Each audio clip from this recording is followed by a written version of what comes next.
pour la prochaine. Dans cette partie, nous allons voir la démarche de conception d'une structure, c'est-à-dire comment on part d'une description d'une situation vers la création de la structure en langage C.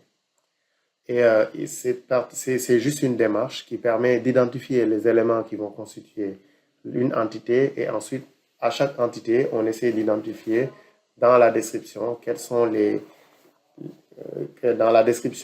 les informations ou les membres qui sont liés à cette entité pour constituer les membres de la structure.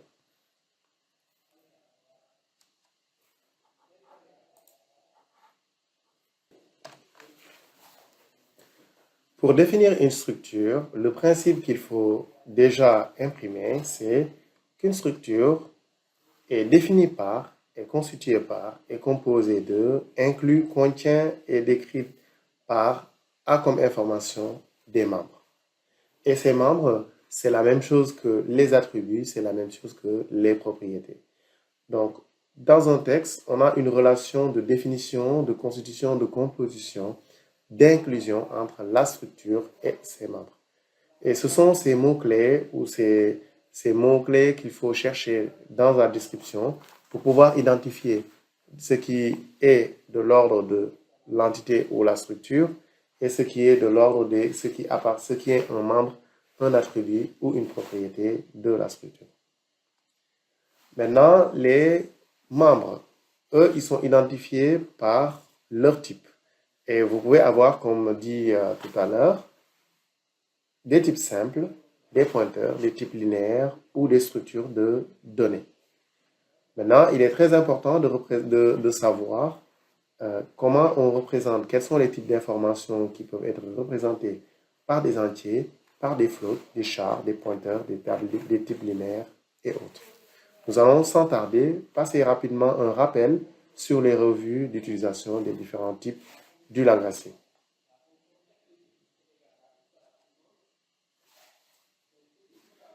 Le type entier est en général utilisé pour représenter des entités qui sont numériques, mais entières.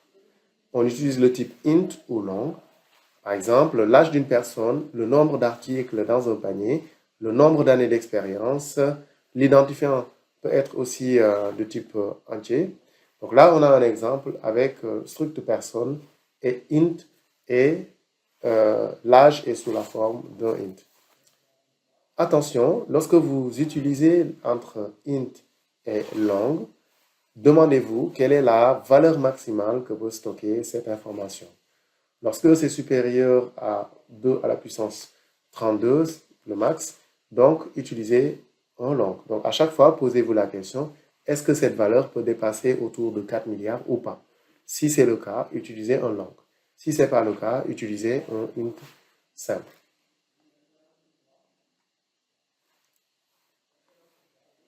Le type réel permet de représenter tout type numérique qui n'est pas forcément entier, donc c'est-à-dire susceptible d'avoir des virgules.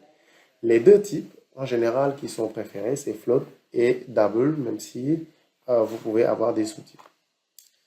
Les exemples d'informations qui sont représentées par des nombres réels, c'est par exemple le poids d'une personne, 1,5 kg, la moyenne de la note, la conversion de monnaie d'une monnaie à l'autre, etc.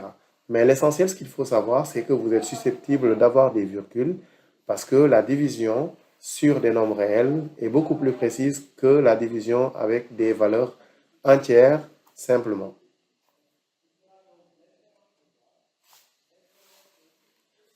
Alors, les caractères, ici, on parle de caractères uniques. Ce sont des caractères alphanumériques ou caractères ASCII. Ils sont utilisés pour représenter des champs qui peuvent être représentés par des valeurs. Par exemple, le genre ou le sexe, c'est homme ou femme. La présence ou l'absence, P pour dire que c'est présent, A pour absent. Le niveau d'études, par exemple, L ou M ou D, L pour licence, M pour master et D pour doctorat.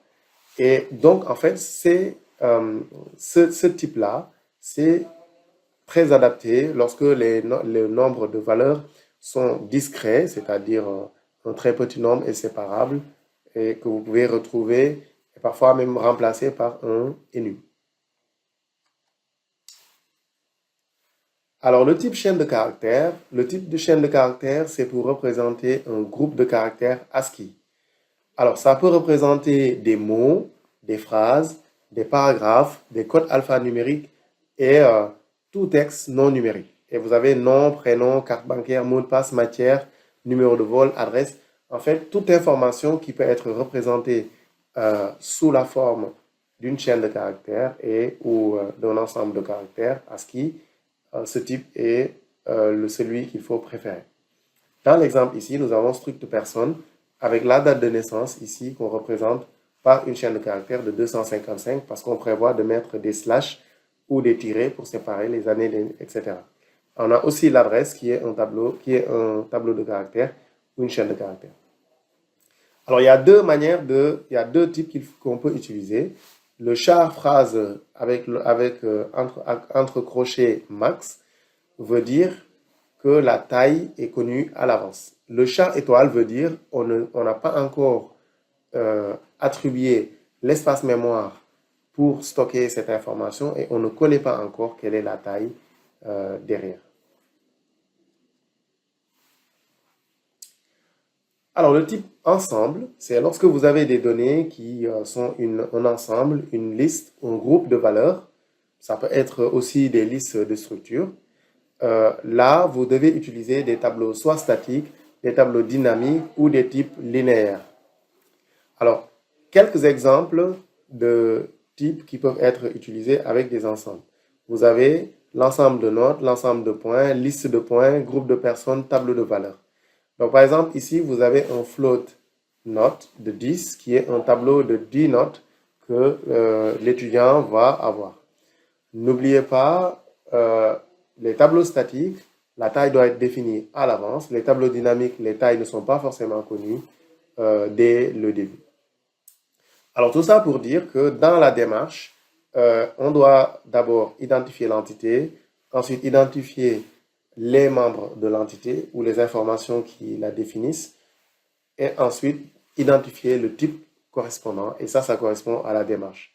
On va faire quelques exercices pour voir à quoi ça ressemble d'appliquer cette démarche.